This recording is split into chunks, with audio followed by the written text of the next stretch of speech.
evening mga kapuso! Clash Nation, be ready! Dahil may mga nagbabalik sa newest season ng The Clash. Pero hindi lang yan, ang mga twist na aabangan sa original Pinoy Singing Surge. Makichika kay Lars Santiago.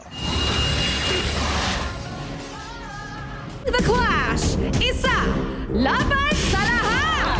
Noong Sunday, umarangkada ang ikapitong season ng The Clash 2025. Twist after twist ang atake dahil opisyal nang ipinakilala ang 24 na contestants, ang 12 bagong clashers at 12 clashbackers mula sa mga nagdaang season.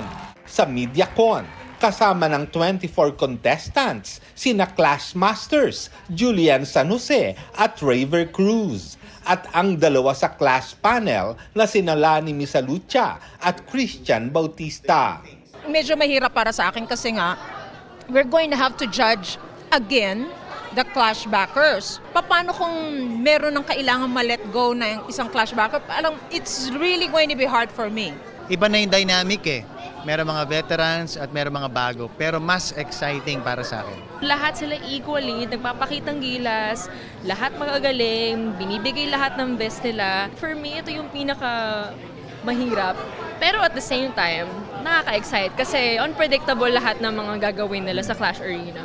At dahil nga kakaiba ang kasalukuyang season ng The Clash, sobrang nanabik daw sila sa mga pwedeng mangyari sa original Pinoy Singing Surge. Excited ako kung anong kalalabasan sa dalawang grupo and kung makaka-keep up ba yung mga new clashers sa mas may experience ng clashbackers. Ang nilolook forward ko, magkakaroon ng isang super laking twist na magaganap. Pwedeng hindi lang isang winner, pwedeng dalawang winners. Hindi natin talaga masasabi. Pero bukod sa The Clash 2025 twists, may iba pa raw inaabangan sina Lani at Christian. Ako sa...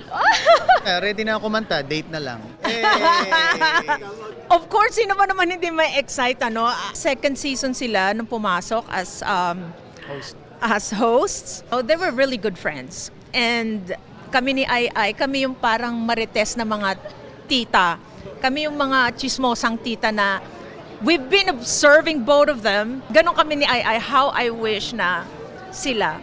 Ninang.